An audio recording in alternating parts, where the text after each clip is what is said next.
Hi everyone, welcome to our Vidyalakshmi YouTube channel.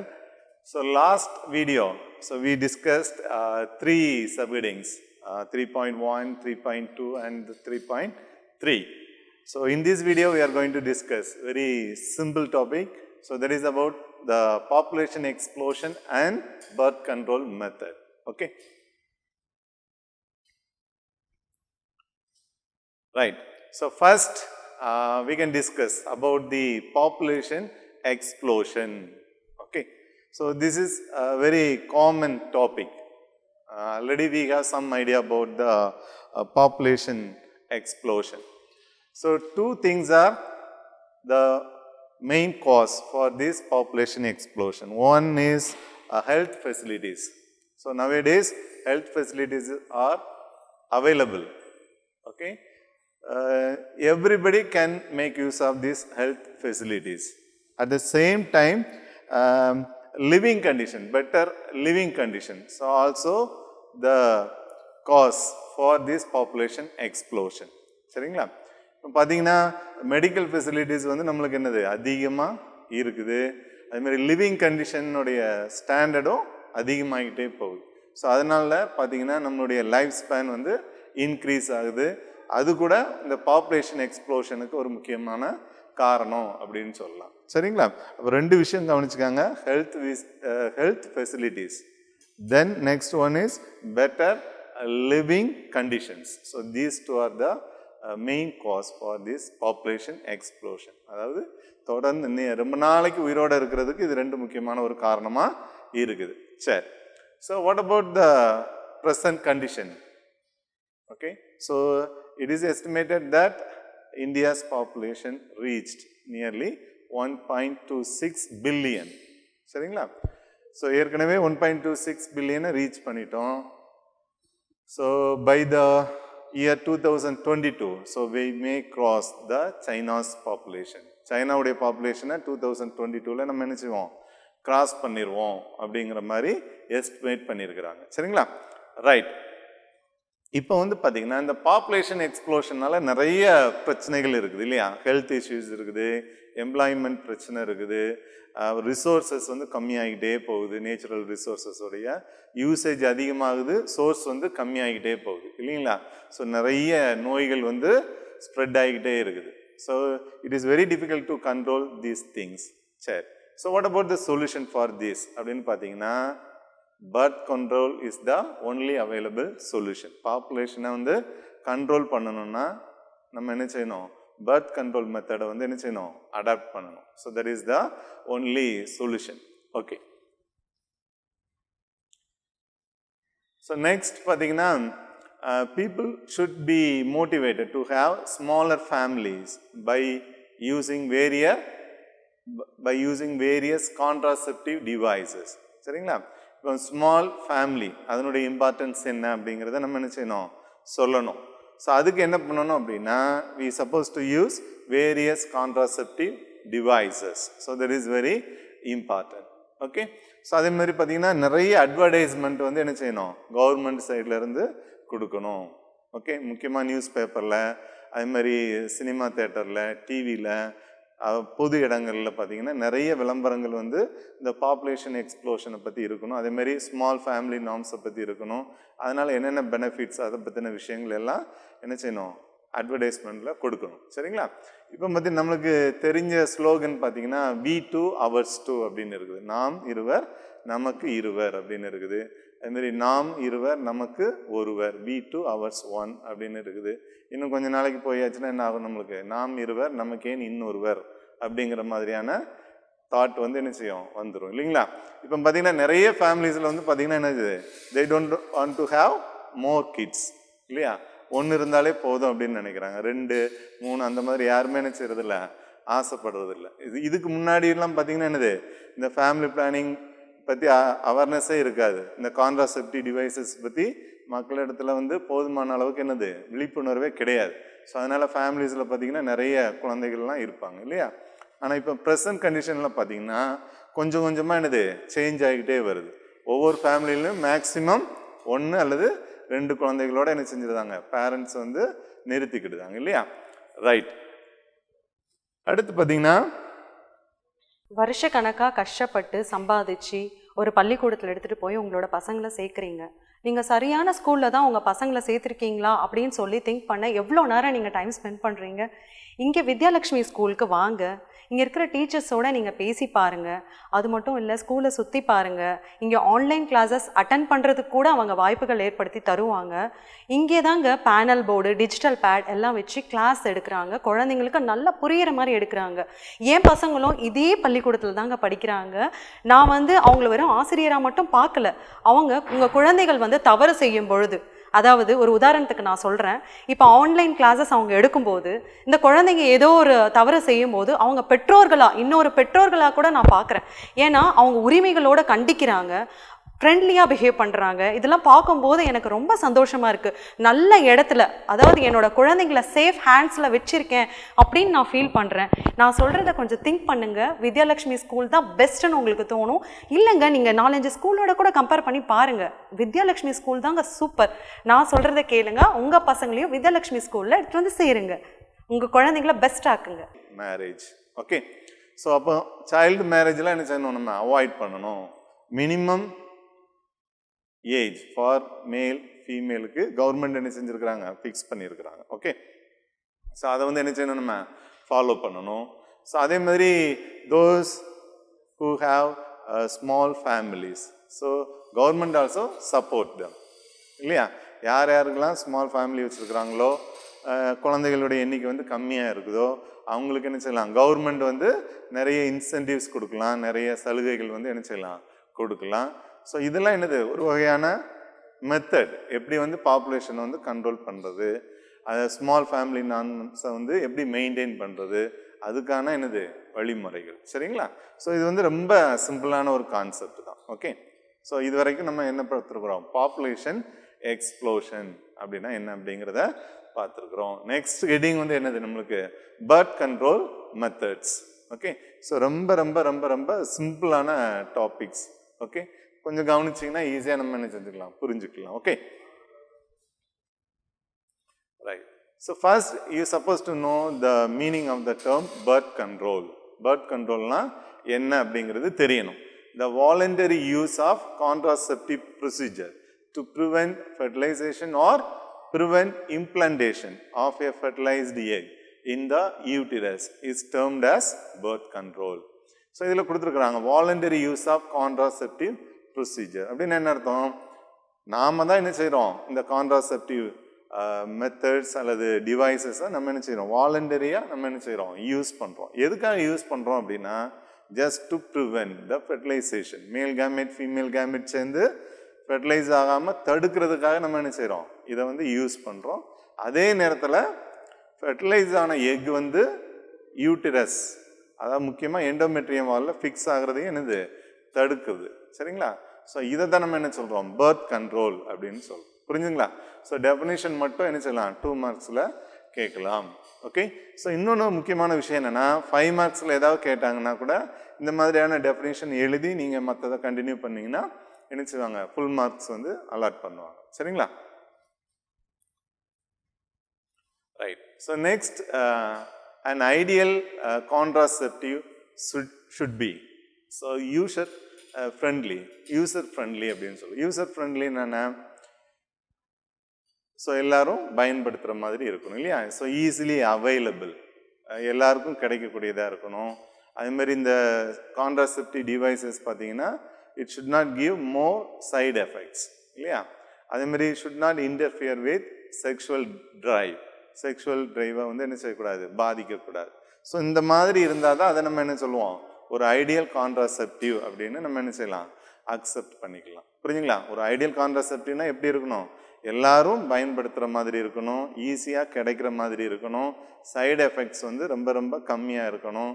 அதேமாதிரி sexual ட்ரைவை எவ்விதத்துலையும் என்ன செய்யக்கூடாது, பாதிக்கக்கூடாது. சரியா? இந்த மாதிரி இருந்தால் தான் அதை நம்ம என்ன சொல்லுவோம், ஒரு நல்ல ஒரு கான்ட்ராசெப்டிவ் அப்படின்னு நம்ம என்ன செய்யலாம், அக்செப்ட் பண்ணிக்கலாம். புரிஞ்சுங்களா?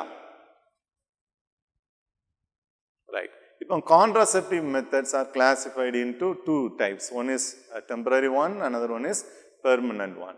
So under temporary birth control method we have some headings like natural, chemical, mechanical and hormonal barrier methods. So these methods come under temporary birth control methods. So later on we can discuss about permanent birth control methods. சரிங்களா? Okay, so natural method. What do you mean by natural method? So natural method is used to prevent the meeting of sperm with ovum. சரிங்களா? இப்போ வந்து ஸ்பெர்மும் எக்கும் meet பண்ணுறதை தடுக்கக்கூடிய ஒரு மெத்தடை நம்ம என்ன சொல்கிறோம், நேச்சுரல் மெத்தட் அப்படின்னு சொல்கிறோம். இதில் நிறைய டைப்ஸ் இருக்குது. ரிதம் மெத்தட் அல்லது சேஃப் பீரியட்னு சொல்லுவோம். அடுத்து குவாய்டஸ் இன்டரப்டஸ், அப்புறம் கண்டினியூஸ் அப்ஸ்டினன்ஸ், அப்புறம் lactational amenorrhoea. So these are the headings come under natural method. So let us discuss one by one. So the first one is about periodic abstinence or rhythm method. சரி, so rhythm மெத்தட்னா என்ன? So நம்ம ஏற்கனவே previous சாப்டரில் படிச்சிருக்கிறோம் இல்லையா, ஓவுலேஷன்லாம் பற்றி படிச்சிருக்கிறோம். அது எப்போ நடக்கும்னு தெரியும், அது எந்த ஹார்மோன்னால நடக்குது அப்படிங்கிறதெல்லாம் படிச்சிருக்கிறோம் இல்லையா. So usually ovulation occurs at about 14th day of the menstrual cycle இல்லையா. So after that the ovum survives for 2 days. Same time the sperm also can be alive condition for 72 hours in the female reproductive tract. Okay, so we must avoid coitus during this time. So that is very very important. சரிங்களா? இப்போ நல்லா கவனிச்சுக்காங்க. Menstrual cycle இருக்குன்னா 28 days இருக்குது இல்லையா. 28 டேஸில் 14th டேல தான் என்ன நடக்குது, நம்மளுக்கு ஓவுலேஷன் நடக்குது. அந்த 14th டேல நடந்துச்சுன்னா அடுத்த 2 நாட்களுக்கு என்ன செய்யும், அந்த ஓவம் வந்து ஃபீமேல் ரீப்ரொடக்டிவ் ட்ராக்ட்லேயே என்னது லைவ் கண்டிஷனில் இருக்கும். சரிங்களா? ஸோ அதே மாதிரி இப்போ மேல் கேமிட்ஸை எடுத்துக்கிட்டிங்கன்னா அது 72 ஹவர்ஸ்க்கு என்ன செய்யும், லைவ் கண்டிஷனில் இருக்கும் ஃபீமேல் ரீப்ரொடக்டிவ் ட்ராக்டில். ஸோ அப்போ அந்த ஓவுலேஷன் பீரியடை வந்து நம்ம என்ன செய்யணும், நம்ம அவாய்ட் பண்ணணும். அவாய்ட் பண்ணிங்கன்னா குழந்தைகள் பிறக்கிறத நம்ம என்ன செய்யலாம், தடுக்கலாம். சரியா? ஸோ இது வந்து ஒரு நேச்சுரல் மெத்தட். ஓகே, அப்போது இப்போ வந்து இது யாருக்கு அப்ளிகபிள் அப்படின்னு பார்த்தீங்கன்னா those who have regular menstrual cycle இல்லையா. ஸோ அவங்களுக்கு தான் இது வந்து பொருந்தும். இப்போ சில பேருக்கு வந்து பார்த்தீங்கன்னா நம்மளுக்கு என்னது இர்ரெகுலராக இருக்கும் இல்லைங்களா, அந்த டியூரேஷனில் வித்தியாசம் இருக்கும். ஸோ அந்த மாதிரி இருக்கிறவங்களுக்கு இந்த இது வந்து என்னது பொருந்தாது. ஓகே, புரிஞ்சுங்களா? ஸோ இப்படி கூட சிம்பிளாக கால்குலேட் பண்ணிக்கலாம். எப்படின்னா இப்போ வந்து மென்ஸ்ட்ரல் சைக்கிளில் ஃபர்ஸ்ட் 7 days, அதே மாதிரி லாஸ்ட் 7 days. ஸோ அந்த இதை வந்து நம்ம என்ன சொல்லலாம், சேஃப் பீரியட் அப்படின்னு சொல்லிக்கலாம். ஸோ அந்த டைமில் செக்ஸ் இருந்துச்சுன்னா அதனால என்ன ஆகாது, குழந்தை வந்து உருவாகாது. ஸோ மீதி இருக்கிற டைமை நம்ம என்ன செஞ்சுக்கணும், அவாய்ட் பண்ணிக்கணும். சரிங்களா? ஸோ அதுவும் ஒரு வகையான ஒரு method. So next one is continuous abstinence. So it is the simplest and most reliable way to avoid a pregnancy. Okay, so it is not to have coitus for defined period that facilitate conception. ஏற்கனவே நம்ம சொல்லியிருக்கிறோம் ovulation என்னைக்கு நடக்கும் அப்படிங்கிறது தெரியும். அந்த ஓவுலேஷனுக்கு அப்புறம் 2 நாளைக்கு என்ன செய்யும், ஓவம் வந்து உயிரோடு இருக்கும் இல்லையா. ஸோ அதே மாதிரி ஸ்பெர்மும் என்ன செய்யும், நம்மளுக்கு அந்த 3 நாள் வரைக்கும் என்ன செய்யும், நம்மளுக்கு ரீப்ரொடக்டிவ் ட்ராக்லேயே உயிரோடு இருக்கும் இல்லைங்களா. ஸோ அப்போ அந்த ஓவுலேஷன் பீரியட் நான் ஏற்கனவே சொன்ன மாதிரி அந்த மென்ஸ்ட்ரல் சைக்கிளில் வந்து பார்த்திங்கன்னா நம்மளுக்கு 7 daysலேருந்து ஏறக்குறைய அந்த 14 days 16 days 70 ஆக்சுவலாக வந்து பார்த்திங்கன்னா ஃபர்ஸ்ட் 7 days அதே மாதிரி லாஸ்ட் 7 days அந்த பீரியடை நம்ம என்ன செஞ்சுக்கலாம், அவாய்ட் பண்ணிக்கலாம். இந்த மாதிரி தொடர்ந்து செஞ்சுட்டு வந்தோம்னா என்ன ஆகும், நம்மளுக்கு அந்த குழந்தை வந்து உருவாகுதை நம்மளால் என்ன செய்ய முடியும், இயற்கையான முறையில் தடுக்க முடியும். சரிங்களா? ஸோ இதை தான் நம்ம என்ன சொல்லுவோம், கண்டினியூஸ் அப்ஸ்டினன்ஸ் அப்படின்னு சொல்கிறது. Okay, you suppose to know the safest period, then only you can follow this technique. Okay, the next one, coitus interruptus. So it is the oldest family planning method. Okay, the male partner withdraw his penis before ejaculation, thereby preventing deposition of semen into the vagina. So during coitus the female partner supposed to withdraw his penis so that the sperms cannot be deposited inside the female reproductive tract. Okay, so this is the oldest method. So this method also can be followed. Okay, that is called coitus interruptus. Then another one is lactational amenorrhea. So this question can be asked for 3 marks. So what is lactational amenorrhea? After delivery, the menstrual cycle resume as early as 6 to 8 weeks from parturition. அதாவது 6லேருந்து 8 வீக்ஸ்க்கு அப்புறம் தான் டெலிவரிக்கு அப்புறம் தான் என்ன ஆகும், menstrual cycle வந்து மறுபடியும் அதனுடைய ஃபங்க்ஷனை ஆரம்பிக்கும். அதே மாதிரி பார்த்திங்கன்னா இந்த ஒவேரியன் சைக்கிள், ஓவரியில் நடக்கக்கூடிய அந்த சேஞ்சஸ் அதெல்லாம் நார்மலாக வர்றதுக்கு பார்த்திங்கன்னா ஏறக்குறைய 6 months வந்து என்ன செஞ்சுக்கிடும், எடுத்துக்கிடும். சரியா? ஸோ இதுக்கு காரணம் வந்து பார்த்திங்கன்னா இந்த பிரெஸ்ட் ஃபீடிங் அப்படிங்கிறது தான் காரணம். அது என்ன அப்படிங்கிறத அடுத்த ஸ்லைடில் பார்க்கலாம்.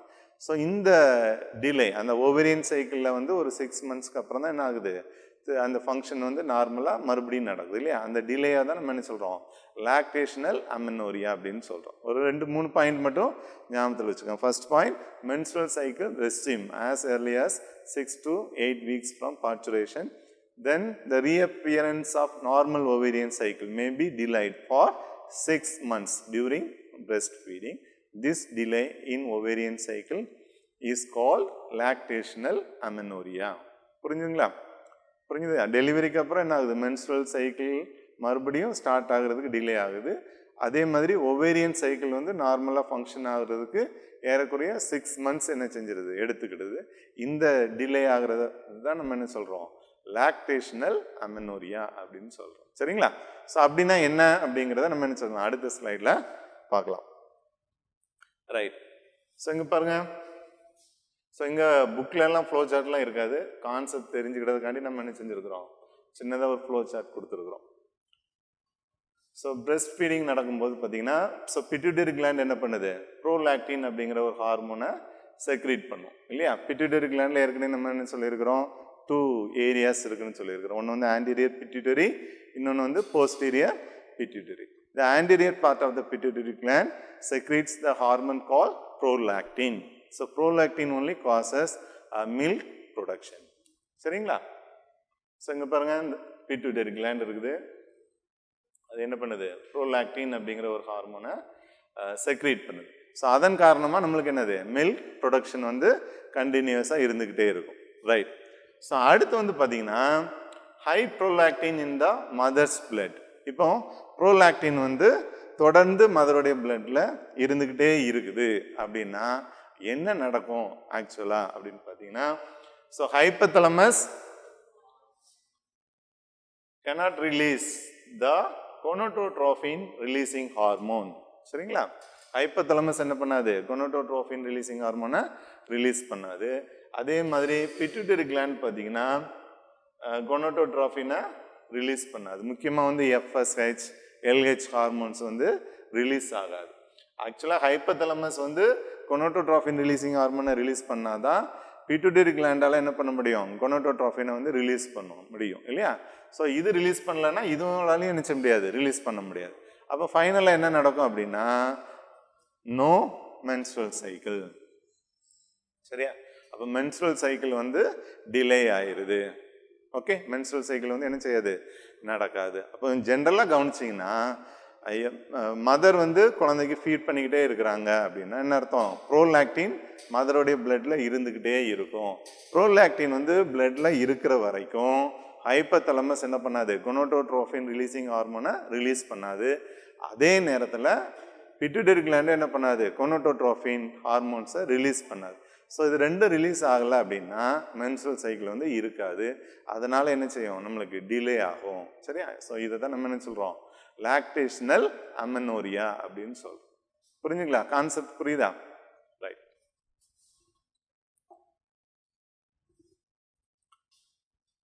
ஓகே. ஸோ இது வரைக்கும் நம்ம என்ன பார்த்தோம் அப்படின்னா நேச்சுரல் மெத்தட். ஸோ அதில் என்னென்ன விஷயங்கள் இருக்குங்கிறத பார்த்தோம். அடுத்த ஹெட்டிங் வந்து barrier methods. So in these methods, the ovum and sperms are prevented from meeting so that fertilization does not occur. இந்த மெத்தட்லையும் அதே தான், ஏற்கனவே சொன்ன விஷயம் தான். ஓவமும் என்ன செய்யாது, ஸ்பெர்மும் மீட் பண்ணாது, அதனால என்ன செய்யாது, ஃபெர்டிலைசேஷன் வந்து நடக்காது. ஓகே. ஸோ இதுவும் ஒரு வகையான மெத்தட், பேரியர் மெத்தட் அப்படின்னு சொல்கிறோம். ரைட். இப்போ பேரியர் மெத்தடில் நிறைய சப்ஹெட்டிங்ஸ் கொடுத்துருப்பாங்க. ஒன்று வந்து என்னது, கெமிக்கல் பேரியர். ஓகே, கெமிக்கல் பேரியர்னா என்ன அப்படிங்கிறது பார்க்கலாம். இப்போ பார்த்தீங்கன்னா நம்மளுக்கு in chemical barrier methods different things are available. For example, foaming tablets, melting suppositories, jellies, creams. Okay, so these are the chemical agents that can inactivate the sperms in the vagina. Okay, so foaming tablets, melting suppositories, jellies, அப்புறம் creams, இதெல்லாம் நம்ம female reproductive ட்ராக்டில் apply பண்ணணும்னு வச்சுக்கோங்க. என்ன ஆகும் அப்படின்னா sperms வந்து என்ன செஞ்சிடும், இன்ஆக்டிவ் கண்டிஷனுக்கு போகும். ஸோ அதனால நம்மளுக்கு என்ன நடக்காது, ஃபெர்டிலைசேஷன் அப்படிங்கிற ஒரு விஷயம் வந்து நடக்காது. Okay, so this is call chemical barrier. So இங்கே பாருங்க எக்ஸாம்பிள் பிக்சரில் கொடுத்துருக்குறோம். ஸோ நிறைய இருக்குது பாருங்க. ஃபோம், ஸோ கான்ட்ராசெப்டிவ் ஸ்பாஞ்ச், அப்புறம் spermicidal jelly, creams, etcetera. So இது எல்லாமே என்னது, கெமிக்கல் ஏஜென்ட்ஸ். இது என்ன பண்ணும் அப்படின்னா ஃபீமேல் ரீப்ரொடக்டிவ் ட்ராக்டில் டெபாசிட் ஆகக்கூடிய ஸ்பெர்ம்ஸை வந்து என்ன பண்ணிடும், இன்ஆக்டிவ் கண்டிஷனுக்கு கொண்டு போயிடும். அப்போ ஃபெர்டிலைசேஷன் ஆட்டோமேட்டிக்காக கேன்சல் ஆகிடும். Okay, so next one barrier method. அதில் வந்து மெக்கானிக்கல் பேரியர் அப்படின்னு கொடுத்துருப்பாங்க. மெக்கானிக்கல் பேரியர் கொடுத்துருக்குறாங்க. ஸோ இதில் வந்து so we are going to discuss about the condoms. So it is only meant for male. So female also can be used. Okay. So condoms are usually covered the penis. Okay. It covers the erected penis so that the male gametes cannot be deposited inside the female reproductive tract. Same time, the female also can be used. The condom-like structure. It can be inserted inside the cervical area or the vaginal area before the coitus so that the sperm cannot be entered into the female reproductive tract. Do you understand? So this is the nature of condoms. The next one, this can prevent conception. What do you mean by conception? Fertilization ஆகிறத வந்து என்ன செய்யுது, தடுக்குது அப்படின்னு சொல்லலாம் இல்லையா. So male gametes வந்து என்ன செய்ய முடியாது, ஃபீமேல் கேமிட்டை வந்து மீட் பண்ண முடியாது. அதனால் ஆட்டோமேட்டிக்காக என்ன ஆகும், ஃபெர்டிலைசேஷன் வந்து ஸ்டாப் ஆயிரும் இல்லையா. ஸோ அதுமாதிரி condom should be discarded after a single use. ஒரு தடவை யூஸ் பண்ணிவிட்டு என்ன செஞ்சணும், டிஸ்கார்ட் பண்ணிடணும், தூக்கி போட்டுடணும் இல்லையா. ரைட். அடுத்து வந்து பார்த்தீங்கன்னா so when we use the condoms so automatically we can protect from the AIDS and STDs. STDs என்ன, sexually transmitted diseases. ஸோ நிறைய இருக்குது. வைரல் செக்ஷுவலி டிரான்ஸ்மிட்டட் இருக்குது, பாக்டீரியல் செக்ஷுவலி டிரான்ஸ்மிட்டட் டிசீஸ் இருக்குது, ஃபங்கல் இருக்குது. இந்த மாதிரி அடுத்த சாப்டரில் நம்ம இதே சாப்டரில் அடுத்து வரக்கூடிய ஹெட்டிங்ஸில் நம்ம என்ன செய்யலாம், பார்க்கலாம். அப்போது காண்டம்ஸை யூஸ் பண்ணும்போது எய்ட்ஸ் எஸ்டிடியிலேருந்து நம்ம என்ன செய்யலாம், பாதுகாக்கலாம். அதனால் அது வந்து சரியான மெத்தடுன்னு நம்ம என்ன செஞ்சுக்கிட முடியாது, எடுத்துக்கிட முடியாது இல்லையா. we cannot give 100% guarantee. சொல்ல புரிஞ்சுங்களா. காண்டம் யூஸ் பண்ணால் கண்டிப்பாக நம்மளுக்கு எய்ட்ஸ் வராது, எஸ்டிடி வராது அப்படின்லாம் என்ன செய்ய முடியாது, சொல்ல முடியாது. ஓகே, ஸோ அதில் ஏதாவது டிஃபெக்ட் இருந்துச்சுன்னா என்ன செய்யலாம், நம்மளுக்கு வரதுக்கான வாய்ப்புகள் வந்து அதிகம். ரைட். சரி. ஸோ ஜென்ரலாக வந்து பார்த்தீங்கன்னா condoms are made up of polyurethane, latex and lambskin. Okay, லாம்ப்ஸ்கின்னா என்ன? ஸோ அப்போ நீங்கள் நினச்சிடக்கூடாது ஆட்டுக்குட்டியோட தோல்லேருந்து காண்டம் தயாரிக்கிறாங்க அப்படிங்கிற மாதிரி நினச்சிடக்கூடாது. சரிங்களா. இப்போ லேம்ப்னா ஆட்டுக்குட்டி இல்லையா, சின்ன ஆட்டுக்குட்டி. அந்த ஆட்டுக்குட்டியில் சில பார்ட்ஸை வந்து என்ன செய்கிறாங்க, யூஸ் பண்ணுறாங்க காண்டம் தயாரிக்கிறதுக்கு. முக்கியமாக வந்து பார்த்திங்கன்னா சீக்கம்னா என்ன, இந்த லார்ஜ் இன்டெஸ்டைனில் ஜாயின் பண்ணக்கூடிய ஒரு ஏரியாவை தான் நம்ம என்ன சொல்லுவோம், சீக்கம் அப்படின்னு சொல்லுவோம். சீக்கமை வந்து பயன்படுத்துகிறாங்க. அதுமாரி urinary bladder, intestinal part. So இந்த பார்ட்டை பயன்படுத்தி என்ன செய்கிறாங்க, காண்டம் வந்து ரெடி பண்ணுறாங்க. அப்போ லாம்ப்ஸ்கின்னா அந்த ஸ்கின்லேருந்து காண்டம் தயாரிக்கிறது அந்த மாதிரி மீனிங் கிடையாது. இந்த ஆட்டுக்குட்டியோட சில இன்டர்னல் பார்ட்ஸை வந்து என்ன செய்கிறாங்க, பயன்படுத்துகிறாங்க காண்டம், அதுதான் மீனிங். சரிங்களா. அடுத்து வந்து பார்த்தீங்கன்னா mechanical barrier for female. So ஃபீமேலுக்கு என்னென்ன மெக்கானிக்கல் பேரியர்ஸ் இருக்குது, இப்போ டயஃப்ரம்ஸ், அப்புறம் cervical cap and valves. So இதெல்லாம் பார்த்தீங்கன்னா made up of rubber. So it can be inserted into the female reproductive tract. சரியா? So these devices easily cover the cervical part. Okay, it's supposed to be inserted before the coitus so that the sperm cannot be enter further. It cannot be enter into the uterus. சொல்ல புரிஞ்சுங்களா? coitusக்கு முன்னாடி இந்த devices வந்து ஏதாவது ஒரு டிவைசஸை use பண்ணால் நம்மளுக்கு என்ன ஆகும்? ஸ்பெர்ம்ஸ் வந்து என்ன செய்ய முடியாது, யூட்டிரஸ்குள்ளே என்டர் ஆக முடியாது. ஓகேங்களா? இப்போ டயக்ராமில் காமிச்சிருக்கோம் பாருங்கள். ஸோ இது வந்து டயஃப்ரம், இது கேப், இது வால் கேப். ஸோ இது எல்லாம் ஃபீமேல்ஸ் பயன்படுத்தக்கூடிய contraceptive devices. Okay,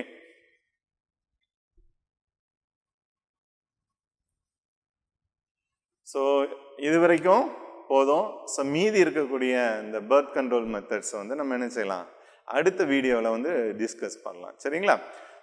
okay, so தொடர்ந்து வீடியோஸ் பாருங்கள், உங்களுக்கு கண்டிப்பாக யூஸ்ஃபுல்லாக இருக்கும். ஸோ அடுத்த வீடியோவில் மீதி இருக்கக்கூடிய ஹெட்டிங்ஸை வந்து நம்ம என்ன செய்யலாம், டிஸ்கஸ் பண்ணலாம். Okay, so thank you.